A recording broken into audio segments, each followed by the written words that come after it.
tentang Palestina. Mungkin ada sebagian orang yang mereka mengatakan atau mungkin meragukan tentang qudratullah, kekuasaan Allah subhanahu wa ta'ala, ketika kemudian syubhat bersarang di kepalanya. Bukankah Allah subhanahu wa ta'ala zat yang maha mengetahui, sangat mengetahui bagaimana jeritan-jeritan penduduk Gaza? Bukankah Allah tahu dan mengetahui bagaimana tangisan-tangisan bayi-bayi yang tidak bersalah dibom dan hampir 5.000 bayi lebih meninggal dunia? Bukankah Allah tahu bagaimana wanita-wanita yang tidak berdosa dibantai begitu saja? Apa yang mereka lakukan sehingga harus dibantai? Salah apa mereka? Artinya posisi mereka memang betul-betul mazlum, dizalimi, dan Allah tahu. Belum lagi kemudian nyawa-nyawa yang lainnya, masjid-masjid dibom, Allah tahu. Gak mungkin Allah tidak tahu. Bahkan tempat-tempat belajar agama, markas-markas, mungkin kalau di kita ini pesantren-pesantren, tempat-tempat pendidikan, semua hancur. Allah tahu, Allah tahu. Pertanyaan pun muncul, di mana Allah subhanahu wa ta'ala dengan penduduk Gaza ini? Kenapa Allah subhanahu wa ta'ala tidak menolong kaum muslimin yang ada di Gaza dan menghancurkan Zionis Yahudi? Mungkin ini sebuah pertanyaan bagi kita. Bukankah orang-orang Palestina itu mereka di atas kebenaran karena mereka beragama Islam? Dan Allah subhanahu wa ta'ala katakan, inna dina indallahil Islam, sesungguhnya agama yang paling diridhoi itu adalah Islam. Sementara Zionis Yahudi ini kafir, dan mereka adalah kaum yang maghdub, dilaknat oleh Allah subhanahu wa ta'ala. Tapi kenyataan di lapangan justru tidak imbang.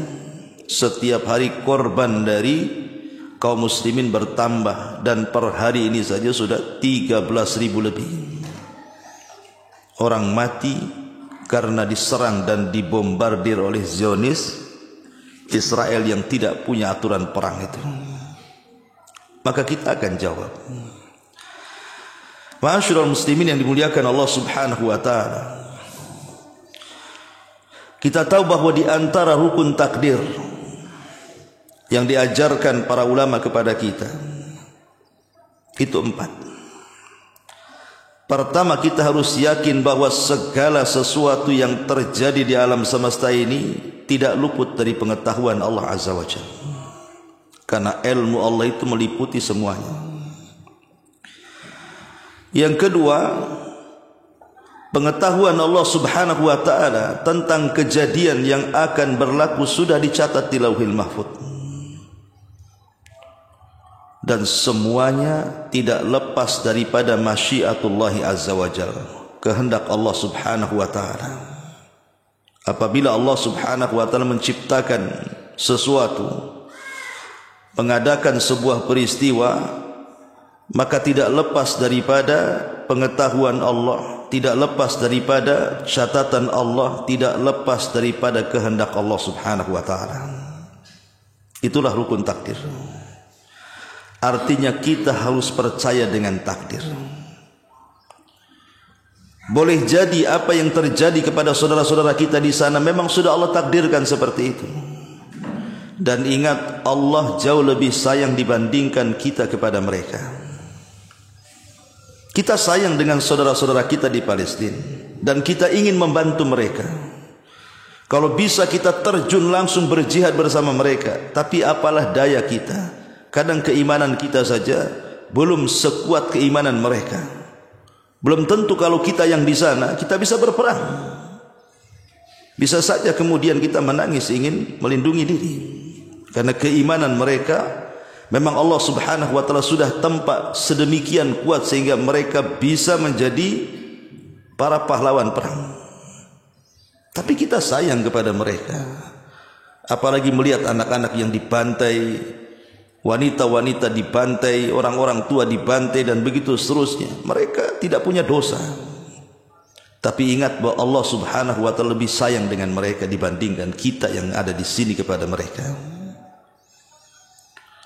Ingat sebuah hadis ketika Nabi SAW menawan banyak tawanan perang. Rasul melihat ada seorang wanita yang cemas, bingung dan menangis karena kehilangan bayinya di antara sekian tawanan itu. Jadi wanita ini setiap ada wanita lain memegang bayi, maka dihampirinya, dilihatlah bayi itu, jangan-jangan itu anaknya. Seperti orang bingung, sana sini sana sini. Ketika dia sudah putus asa, tiba-tiba Allah takdirkan bayinya ketemu. Sampai kemudian dia lupa bahwa dia sedang di hadapan manusia. Dia memeluk bayi itu dan langsung disusuinya. Ma'asyiral muslimin yang dimuliakan Allah Subhanahu wa taala. Kemudian Nabi SAW memandang perkara itu, memanggil para sahabatnya dan mengatakan, kata Rasulullah kehadapkan para sahabatnya, kalau kalian kumpulkan bara api, kayu-kayu, kemudian kalian bakar, kemudian kalian ambil bayi tersebut yang ada di pangkuan ibu tersebut, suruh ibu itu untuk melemparkan ke dalam api itu. Apakah ibu itu mau? Maka sahabat mengatakan, mustahil ya Rasulullah, karena ibu itu sangat sayang dengan anaknya, tidak mungkin dilempar ke dalam api. Maka Nabi SAW mengatakan, Allah lebih sayang kepada kita dibandingkan ibu itu kepada anaknya. Antum harus paham. Kalau kita katakan di mana Allah Subhanahu wa taala kepada penduduk Gaza dan Palestina yang hari ini sedang butuh dan berhajat kepada pertolongan, maka kita katakan Allah ada untuk mereka. Allah sudah menentukan takdir mereka dan Allah sayang dengan mereka. Dikiranya ikhwatu fiddin kita di sini yang tidak ada musibah sama sekali, Allah berikan kehidupan enak kepada kita di sini. Kita bisa makan, mereka tidak. Kita bisa minum, mereka tidak. Kita aman, mereka tidak aman. Kita rasa kita lebih baik dibandingkan mereka, belum tentu. Karena yang ada di sini sekalipun Allah Subhanahu wa taala panjangkan usianya, dan yang di sana pula di Gaza dipendekkan usianya, tapi Nabi SAW pernah ditanya soal sebaik-baik manusia. Apa kata Rasul? Sebaik-baik manusia adalah man tala umruhu wa hasuna amaluhu. Orang yang panjang umurnya, baik pula amalannya. Tetapi orang yang paling buruk adalah man tala umruhu wa sa'a amaluhu. Orang yang paling buruk adalah orang yang panjang umurnya, jelek pula amalannya. Lalu buat apa kalau seandainya Allah panjangkan umur kita sementara kita tidak beramal? Bagus orang-orang yang pendek umur tetapi mereka meninggal di atas ibadah kepada Allah Subhanahu wa taala. Lihat saudara-saudara kita di sana itu. Sebagian orang yang meninggal itu mereka sedang beribadah di masjid, tiba-tiba masjidnya dibom, mati. Sebagian mereka wanita-wanita itu sedang hamil. Sebagiannya kemudian mereka terkena runtuhan. Sebagiannya terkena serpihan senjata. Dan mereka tergolong syuhada. Karena orang yang mati syahid itu bukan orang yang bertempur saja, tapi orang yang terkena runtuhan kemudian mati, orang tenggelam kemudian mati, orang yang sedang hamil melahirkan kemudian mati, dan begitu seterusnya. Kategori syahid itu banyak. Ya. Ma'asyiral muslimin yang dimuliakan Allah Subhanahu wa taala. Dan ingat bahwa kasih sayang Allah Subhanahu wa taala itu bukan melulu persoalan nikmat. Tidak. Terkadang kasih sayang Allah Subhanahu wa taala kepada hambanya itu, terkadang Allah Subhanahu wa taala mengirimkan ujiannya. Karena itu tanda sayang Allah kepada kita. Sebagaimana hadis Nabi sallallahu alaihi wasallam, "Innallaha idza ahabba 'abdan ibtalahu." Allah itu kalau suka dengan seorang hamba, maka Allah akan uji hamba itu. Faman radiya falahu ridha wa man sakhita falahu sukhtu. Kalau seandainya hamba yang diuji itu redha, senang, ikhlas, maka Allah suka dengan hamba itu. Tapi kalau yang diuji itu kemudian tasakhut, menolak takdir, marah-marah, menyalahkan Allah, maka Allah Subhanahu wa taala benci dengan hamba itu. Jadi ujian itu belum tentu itu dipandang sebuah azab. Tidak. Terkadang ujian itu dipandang sebuah rahmat. Rahmat dari Allah Subhanahu wa taala. Karena kita tahu bahwa Allah Subhanahu wa taala dengan tegas dalam Al-Qur'an, wala tahsabanna alladhina qutilu fi sabilillahi amwatan bal ahya inda rabbihim yurzaqun. Apakah kalian mengira orang-orang yang mati di jalan Allah mereka mati? Tidak, mereka tidak mati. Mereka hidup. Dan mereka mendapatkan rizki di sisi Allah subhanahu wa ta'ala. Boleh jadi ahlu Gaza, orang Palestina jauh lebih bahagia dibandingkan kita. Karena kita ini kadang-kadang melihat kebahagiaan itu hanya semata-mata bicara soal harta, kekayaan, pangkat dan jabatan. Padahal bukan itu. Ma'asyiral muslimin yang dimuliakan Allah subhanahu wa ta'ala. Maka kalau ada orang yang bertanya sekali lagi, di mana Allah bagi ahli Gaza? Mana kasih sayang Allah kepada ahli Gaza? Maka kita katakan, kalian harus yakin dengan takdir. Bahwa Allah sudah mentakdirkan seperti itu kepada mereka. Dan itu tanda sayang Allah kepada mereka. Dan orang yang seperti ini juga dipertanyakan akidahnya. Orang yang mengatakan di mana Allah? Kenapa kemudian Allah tidak menangkan mereka? Kemenangan itu ada syarat-syaratnya. Ada sebab-sebab yang harus dipenuhi. Kalau orang teriak menang, tetapi kemudian akhlak dia, amal dia, ibadah dia tidak sesuai dengan Al-Quran dan Sunnah Nabi SAW, mungkinkah diberikan kemenangan? Tidak. Karena kemenangan itu datang dari Allah Subhanahu wa ta'ala, dan Allah kehendaki siapapun sesuai dengan kehendaknya. Tapi kita yakin insya Allah dengan penuh keyakinan Palestina akan menang. Karena Nabi SAW mengatakan, la tazalu ta'ifatum min ummati mansurin ala aduwihim qahirin la yadurruhum man khadalahum hatta ya'tiya amrullahi wa hum kadzalik. Apa kata Nabi SAW? La tazalu ta'ifatum min ummati zahirina alal haq al-mansurin ala aduwihim qahirin.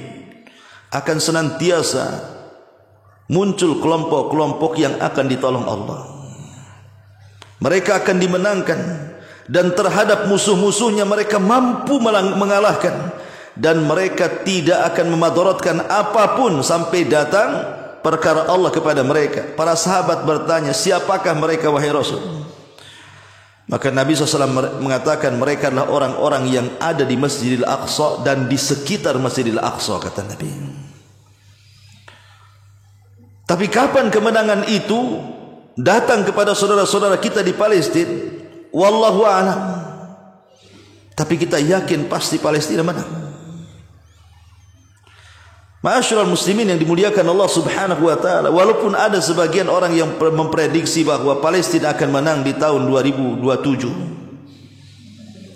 Berdasarkan usia para pejuang di sana sudah hampir 40 tahun, dan siklus manusia itu biasanya di usia 40 tahun. Tapi ini prediksi seperti ini tentu harus berdasarkan dalil. Ada sebagian berdalil dengan Ardutih, orang-orang Yahudi atau orang-orang Bani Israel yang kemudian mereka berada di padang pasir karena dikutuk oleh Allah tidak bisa keluar dari situ selama 40 tahun. Setelah 40 tahun baru mereka bisa keluar. Dan negeri Israel ini sudah hampir 1 abad, hampir 70 tahun lebih berdirinya kan itu. Artinya mereka sudah lemah. Dan para pejuang di Palestina itu mereka usianya baru, kalau dihitung tahun berarti 2027 itu sudah angka ke 40 tahun. Dan biasanya kelompok-kelompok yang muncul dan sudah dipersiapkan selama itu pasti mereka memiliki strategis dan kekuatan, dan pasti bisa mengalahkan musuh-musuhnya. Tapi prediksi seperti ini tidak bisa kita iyahkan secara mutlak, ya tidak bisa juga kita tolak. Kalau memang prediksi bahwa Palestina akan menang di 2027, alhamdulillah, kita bersyukur kepada Allah, kita sujud syukur. Tapi pun kalau seandainya tidak menang di tahun 2007 sekalipun, maka jangan pernah menyalahkan Al-Quran. Karena Al-Quran tidak mungkin salah. Yang salah itu yang mentafsirkannya. Ma'asyiral muslimin yang dimuliakan Allah Subhanahu wa taala, sehingga apa yang bisa kita ambil pelajaran dari kejadian-kejadian yang ada di Gaza Palestina? Lalu apa pula sumbangsi kita untuk mereka? Ma'asyiral muslimin yang dimuliakan Allah Subhanahu wa taala, pertama, jangan pernah memecah belah barisan kaum muslimin.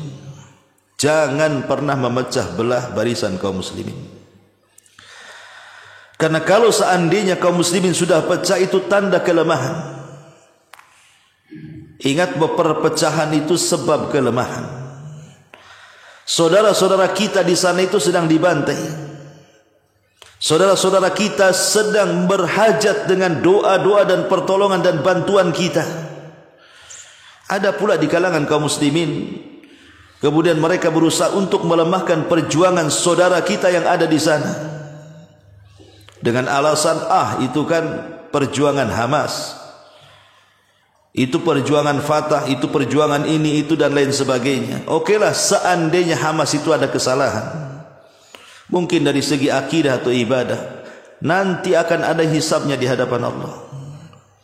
Atau mungkin Fatah ada kesalahan, nanti akan ada hisabnya di hadapan Allah Azza wa Jalla. Tapi sekarang bukan saatnya bicara soal Hamas dan Fatah. Kita sekarang bicara soal genosida. Kaum muslimin dibantai di depan mata. Setiap menitnya ada orang yang meninggal. Bahkan orang-orang yang tidak bersalah, dari bayi, dari anak perempuan, orang tua, bahkan para ulama. Bahkan mereka sudah kemudian menghinakan kita dengan cara membom tempat-tempat ibadah kita, tempat-tempat pendidikan kita. Masa kemudian kita diam saja? Kemudian kita pula berusaha melemahkan barisan kaum muslimin. Mereka sedang berjihad. Berikan semangat kepada saudara kita di sana. Kalau kita tidak bisa kemudian membantu mereka, minimalnya jihad dengan lisan, diam lisan kita. Tidak kemudian komentar hal-hal yang kemudian melemahkan barisan kaum muslimin. Harusnya kita support. Kalau kita bisa bantu, kita bantu. Kita bisa bantu dengan senjata, kita kirimkan senjata. Ma'asyiral muslimin yang dimuliakan Allah Azza wa Jalla, mereka sedang berjihad, betul-betul berjihad syar'i. Maka ini yang pertama, jangan memecah belah kaum muslimin. Karena ada di sebagian saudara-saudara kita yang berusaha kemudian memecah belah kaum muslimin. Ini bukan saatnya bicara soal organisasi ini dan itu. Sekarang saatnya kita membantu saudara kita yang sedang dizalimi oleh Zionis Yahudi. Ini yang pertama. Yang kedua, kalau seandainya ada orang yang bertanya, Ustaz, boleh enggak saya membantu mereka? Dengan cara apa? Saya ingin berangkat ke Palestina, ingin perang bersama para pejuang di sana, ingin melawan Zionis Yahudi dan begitu seterusnya. Bisa enggak? Ikhwatul fiddin, muliakan Allah Azza wa Jalla, jihad ini bukan perkara mudah. Jihad ini ada aturannya. Antum punya skill dah. Karena Allah mengatakan, wala tulqu bi aidikum ila tahluka. Janganlah kalian melemparkan diri kalian kepada kehancuran. Jangan kalian bunuh diri di situ. Jihad itu perlu skill. Bisa enggak antum nembak? Ketepel aja burung tak kena, pula mau nembak pula. Ya. Ma'asyiral muslimin yang dimuliakan Allah Azza wa Jalla, makanya harus ada skill, kemampuan perang itu harus ada. Apalagi cuaca kita di sini dengan cuaca di sana itu beda. Di sana kalau panas ekstrim, di sini alhamdulillah tidak akan begitu. Belum lagi waktu debu dan begitu seterusnya. Belum lagi medan kita tidak tahu. Tapi lebih daripada itu, bahwa jihad itu dalam akidah ahli sunnah wal jamaah madhin ma'al imam, harus berjalan bersama pemerintah. Tak bisa sendiri-sendiri kita jihad. Ini fawdha dalam bahasa Arab. Akan terjadi kekacauan di mana-mana. Kecuali kalau pemerintah kita ini memang mengumumkan relawan. Siapa yang mau jihad ke Palestina kepada pemerintah, daftar. Silakan antum daftar. Itu pun harus ada kemampuan kan gitu, skill. Bukan ke sana naro nyawa saja kan begitu, tidak. Nanti sampai sana merepotin orang sana pula. Ya. Jadi kalau kita ingin jihad ke sana tetap harus ada izin pemerintah. Kalau pemerintah tidak mengizinkan, ya sudah. Ya. Kita bantu dengan cara yang lain. Karena jihad kan tidak mesti dengan pedang. Jihad itu bisa dengan doa, dengan harta, macam-macam bentuk jihad itu. Dengan boikot mungkin sekarang yang lagi ramai kan begitu ya. Jadi persoalan kita berangkat ke sana itu persoalan yang harus dibahas dengan jelas. Tidak bisa main berangkat situ saja kalau tidak ada pengalamannya. Yang kedua, tidak ada izin pemerintah. Yang ketiga, kita lihat semua di lapangan. Kemarin kita dapat berita untuk mengevakuasi orang-orang Indonesia dari Gaza, keluar Gaza ke Mesir saja berkali-kali gagal kan itu. Susah karena tidak ada pintu keluar. Kita pula mau masuk. Yang di dalam mau keluar susah, kita pula mau masuk lewat mana? Ya. Jadi banyak kendala-kendala gitu ya. Kalau memang kita ingin berjihad ke sana, makanya berpikir ulang. Niat jihad saja itu sudah bagus sebenarnya. Karena orang kalau tidak ada niat jihad dalam hatinya, dikhawatirkan dia termasuk orang munafik. Harus ada niat jihad kita ini. Tapi sekali lagi, jihad dengan ketentuan-ketentuan yang memang dhabitnya sudah dijelaskan di dalam Al-Quran dan Sunnah, dan sudah diterangkan para ulama mana jihad yang syar'i, mana jihad yang tidak syar'i. Pelajari dulu, baru kemudian berangkat. Ma'asyiral muslimin yang dimuliakan Allah Subhanahu wa taala. Kemudian juga yang sering ditanyakan adalah seputar boikot.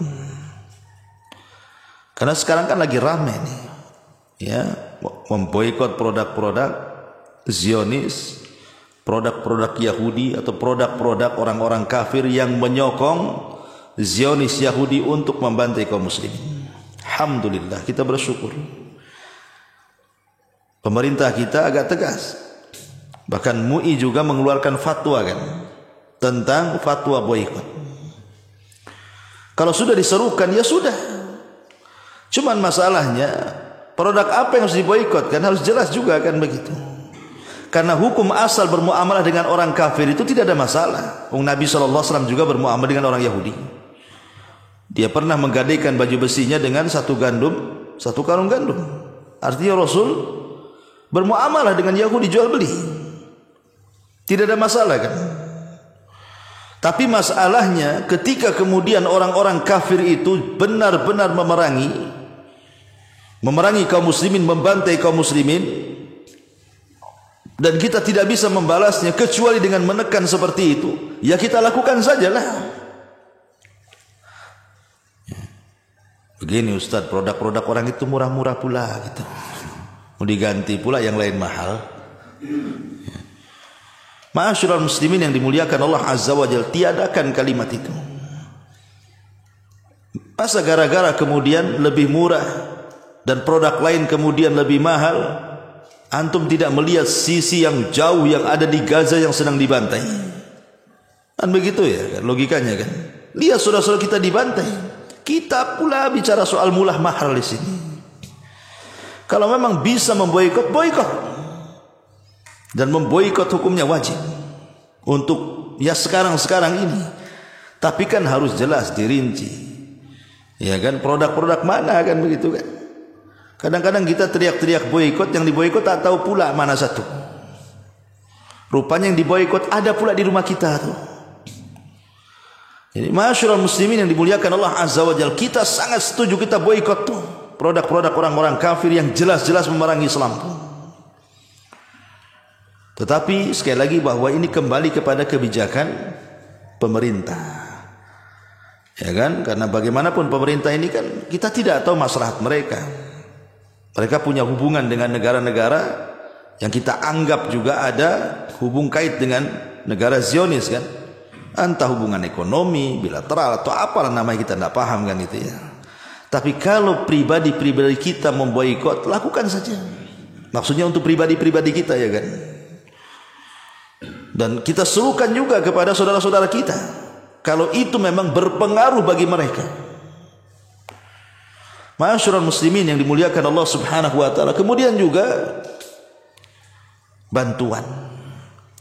Kalau memang kita ini dilebihkan rezeki oleh Allah Subhanahu wa taala dan bisa menyalurkan sumbangan-sumbangan kita kepada mereka, maka itu lebih baik lagi. Tetapi dengan catatan, ambillah lembaga-lembaga yang terpercaya. Karena terkadang ada orang-orang yang memanfaatkan pada suasana seperti ini untuk kepentingan pribadi kan. Contoh umpamanya di Batam tuh, ada orang yang berkomplot, beberapa orang rupanya keluarga, ketangkap kan itu ya, diwawancarai. Mereka mengumpulkan donasi untuk masjid. Rupanya masjidnya tak ada. Mereka berkomplot gitu saja. Proposal ke sana kemari ke sana atas nama masjid, rupanya untuk mereka makan sendiri. Celakanya satu keluarga pula itu berkomplot itu. Nah ini kan ya kita harus cerdas juga kan gitu ya. Dan alhamdulillah kan gitu, lembaga-lembaga pemerintah itu ya sudah membuka kepada kita kaum muslimin untuk membantu saudara-saudara kita lewat mereka, dan sudah jelas pasti sampainya. Atau mungkin lembaga-lembaga yang non pemerintah yang kita yakini sampai bantuan itu, maka kita harus pastikan, sebab kalau seandainya tidak sampai, kasihan mereka. Mereka sedang berhajat dengan bantuan kita kan. Ma'asyiral muslimin yang dimuliakan Allah Subhanahu wa taala, maka bantu dengan harta kita kalau kita bisa membantu mereka. Kalau tidak bisa juga, maka minimalnya berdoa ya kan. Dan doa itu justru kata para ulama silahul mu'min, senjatanya orang Islam. Senjata yang lebih ampuh dibandingkan nuklir sekalipun adalah doa. Karena nuklir bisa meledak itu karena kehendak Allah Subhanahu wa taala juga kan. Kalau tidak berkehendak, mau lempar nuklir kemana saja, tidak meledak, tidak akan meledak. Kalau tidak berkehendak. Dan doa itu bisa merubah takdir, bisa merubah takdir yang ada di catatan para malaikat. Boleh jadi dalam catatan malaikat Palestina itu kalah, tapi dengan doa-doa kita kemudian dicatat di balik akhirnya menang. Kita tidak ada yang tahu takdir itu, tapi itu bisa terjadi karena Rasul yang mengatakan la yaruddul qada illa doa wa la yazidul umri illa albirr. Tidak ada yang bisa menolak ketentuan Allah kecuali doa, dan tidak ada yang bisa menambah umur kecuali albir, berbuat baik. Karena Rasul yang mengatakan sana'iul ma'ruf taqi masari as-su. Berbuat baiknya kita kepada manusia itu bisa mencegah hal-hal yang buruk yang akan menimpa kita. Maka berdoa kepada Allah Azza wa Jalla. Coba pernah enggak terpikir oleh kita, pamannya di antara kita ini ingin menghususkan besok pamannya datang Senin ataupun Kamis, saya ingin puasa. Untuk apa puasa? Ingin mengambil waktu mustajab doa, karena saya ingin berikan kepada saudara kita yang ada di Palestina. Pernah enggak antum melakukan seperti itu? Ini sudah hari Senin nih, saya harus puasa nih. Untuk apa puasa? Saya ingin mengambil waktu mustajabnya. Kapan waktu mustajab orang berpuasa? Saat berbuka. Kata Nabi SAW, 3 orang yang tidak mungkin ditolak doanya. Salah satunya da'watus saim inda fitri. Doanya orang yang berpuasa saat berbuka. Coba kalau kita menengajakan diri hari puasa Senin Kamis, kemudian kita ambil waktu mustajab doa, ketika waktu mustajab doa itulah kita doakan untuk saudara kita di Palestina. Kalau semua orang melakukan seperti ini, ikhwatu fiddin yang dimuliakan Allah Azza wa Jalla, maka ini lebih baik lagi untuk menolong saudara kita yang ada di sana. Atau antum menyengajakan setelah Isya, antum hidupkan malam sampai waktu fajar, hanya untuk mengambil sulus al-lailil akhir, sepertiga malam akhir ketika Allah turun, antum berdoa untuk saudara kita di Palestina. Itu waktu yang mustajab. Kalau semua orang melakukan seperti ini, ikhwatu fiddin, tidak mustahil bagi Allah untuk memenangkan saudara kita yang ada di sana. Karena namanya doa itu silah, senjata bagi seorang muslim. Kalau seandainya kita yang berdoa ini sudah baik, bertepatan dengan tempat yang baik, bertepatan dengan waktu yang baik, apa yang menghalangi Allah untuk tidak mengijabah doa kita? Ma'asyiral muslimin yang dimuliakan Allah Subhanahu wa taala, maka berdoalah untuk saudara-saudara kita yang ada di sana. Kemudian yang paling penting juga ikhwan, di hadapan kita ini kan ada handphone. Antum semua pegang handphone. Hampir sekarang semua orang tidak mungkin lepas daripada handphone kan. Kalau orang-orang Zionis Yahudi itu rela mereka mengeluarkan ribuan bahkan jutaan dolar untuk membayar bazar-bazar supaya menjelek-jelekan saudara kita yang ada di Palestina dengan berita-berita hoax mereka. Kenapa kita tidak gunakan media kita untuk melawan mereka? Kita gunakan media kita ini, handphone yang di tangan antum itu. Antum bisa membantu saudara kita di Palestina dengan mengecam keras kepada orang-orang Yahudi. Kita sebarkan juga lewat handphone ini keutamaan-keutamaan Masjidil Aqsa, keutamaan-keutamaan Palestina, keutamaan membela Aqsa dan begitu seterusnya, supaya membakar semangat. Ini tidak, si mentek TikTok aja di situ. Nggak ada manfaat handphone yang ada di tangan-tangan kita ini terkadang. Padahal ini bisa menjadi senjata untuk menyerang mereka. Handphone ini sebenarnya. Dan ingat, jangan pernah menyebar sesuatu yang hoax tentang peristiwa Palestina ini.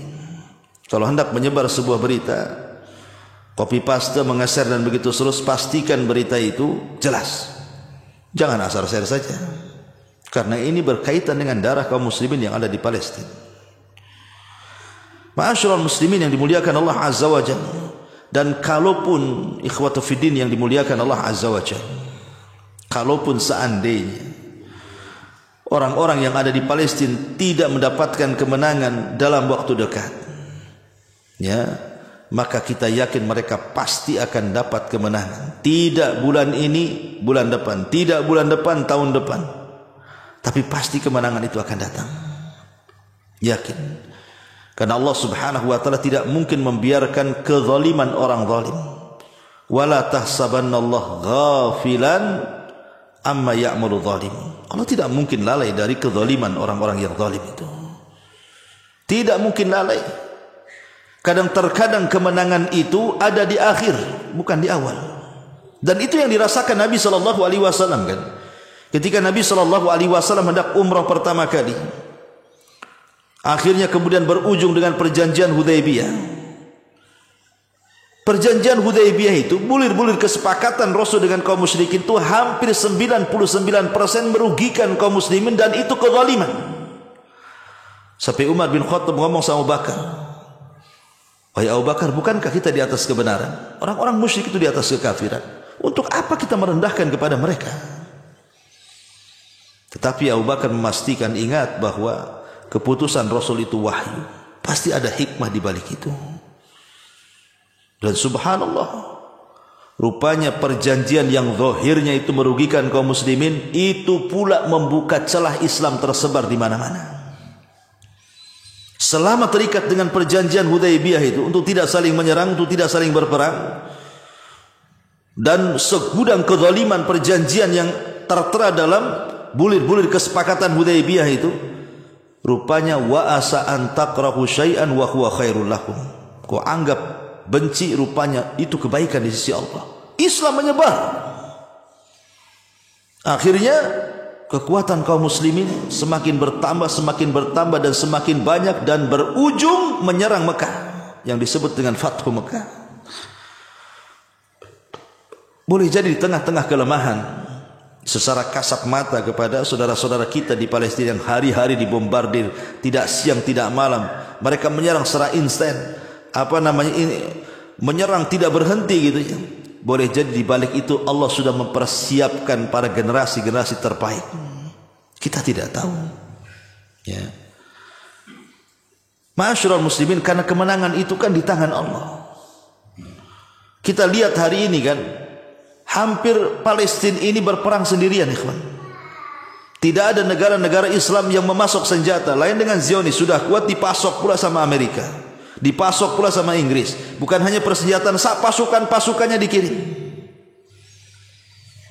Tetapi Al-Quran sudah mengajarkan sebuah pelajaran, kam min fi'atin qalilatin ghalabat fi'atan katsiratan biidznillah. Berapa banyak kelompok yang kecil mampu mengalahkan kelompok yang besar, semua karena izin Allah. In tansurullaha yansurukum. Kalau kita menolong agama Allah, pasti Allah akan tolong kita. Tidak ada yang mustahil bagi Allah. Kalau Allah Subhanahu wa taala mau, sekejap saja Allah hancurkan Palestina itu. Kalau Allah mau kan sebentar saja, dibuat gempa lah, dibuat tsunami, dibuat banjir, dikirim mungkin virus-virus dan begitu seterusnya. Kalau Allah mau, sebentar saja menghancurkan Palestina. Tidak ada yang mustahil bagi Allah Subhanahu wa taala kan. Tapi terkadang Allah Subhanahu wa taala ingin dengan cara lain untuk menghancurkan Zionis Yahudi itu. Dan ingat, Allah mengatakan wa qadayna ila bani Israil la tufsidunna fil ardi marratain wa la ta'luwanna uluwan kabira. Dan Allah sudah katakan kepada Bani Israel, sudah putuskan, bahkan Allah sudah takdirkan kepada mereka bahwa mereka akan melakukan dua kerusakan dan mereka akan melakukan dua kesombongan, tapi dua-duanya akan Allah binasakan. Ada yang mengatakan kerusakan yang pertama semalam sudah saya jelaskan, ketika mereka membunuh para nabi. Puncaknya ketika mereka membunuh Zakaria dan Yahya, akhirnya dikirim Bukhtun Nasr, dan Allah hancurkan di tangan Bukhtun Nasr Yahudi itu. Adapun kerusakan yang kedua, terjadi sidang pendapat para ulama. Ada yang mengatakan sudah berlaku, ada yang mengatakan belum berlaku. Kalau belum berlaku, ya boleh jadi mungkin hari ini kerusakan keduanya orang-orang Zionis Yahudi itu. Dan kelak Allah akan mengirim kehancuran kedua kalinya. Kita tidak tahu. Ma'asyiral muslimin wal muslimat rahimani wa rahimakumullah. Tetapi yang kita saksikan hari ini, terkadang saya dapat potongan-potongan video di grup atau dari kawan-kawan. Subhanallah. Terkadang kita ini cemburu dengan penduduk Palestina dan penduduk Gaza di sana. Bahkan anak-anak mereka itu seolah-olah sudah siap mati, sudah siap syahid. Dan keluarga yang mendapatkan musibah, mungkin kehilangan suaminya atau kehilangan istrinya, kehilangan anaknya, kehilangan mungkin banyak keluarganya, lisan mereka hanya mengatakan hasbunallah wa ni'mal wakil. Hasbunallah wa ni'mal wakil. Itulah ucapan yang sering kita ucap dari penduduk Palestina itu.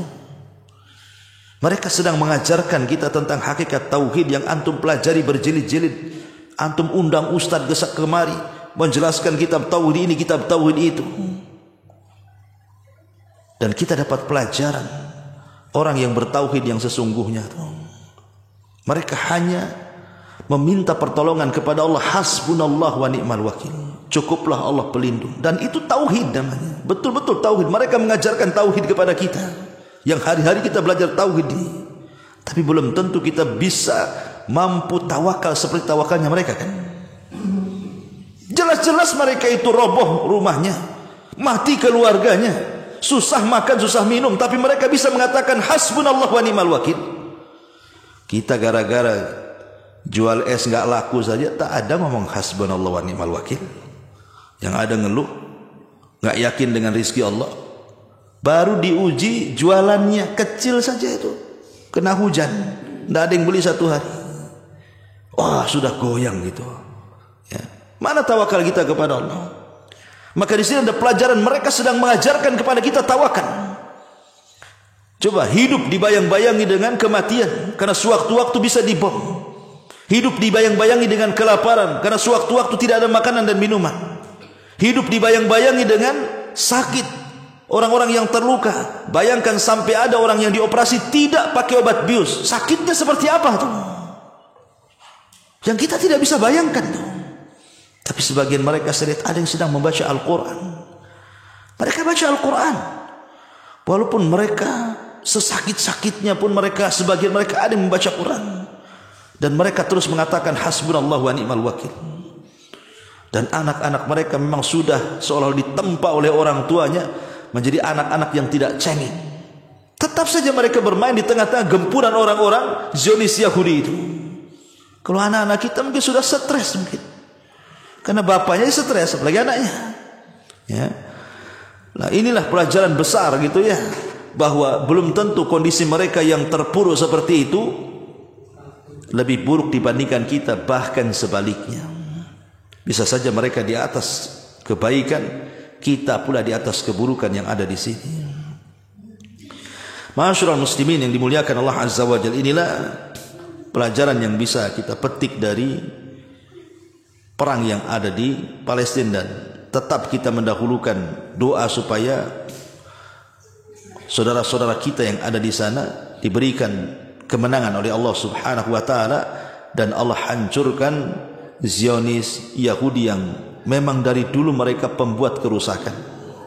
Yahudi ini kadang-kadang mereka menuduh kaum muslimin sebagai teroris. Mereka itulah teroris sebenarnya. Dari zaman ke zaman mereka lah teroris. Tapi menuduh orang Islam teroris. Mereka usulnya teroris, bapaknya teroris, itulah Yahudi. Tetapi begitulah orang-orang kafir itu berusaha untuk memadamkan api Allah, tapi Allah enggan untuk dipadamkan cahayanya. Dan satu hari pasti Allah Subhanahu wa taala akan menampakkan kekuasaannya. Siapa yang berjalan di atas kebenaran dan siapa yang berjalan di atas kebatilan. Wallahu a'lam bishawab. Ini yang bisa sampaikan, mudah-mudahan ada manfaatnya. Subhanakallah bihamdika asyhadu an la ilaha illa anta astaghfiruka wa atubu ilaik. Allahu taala alam.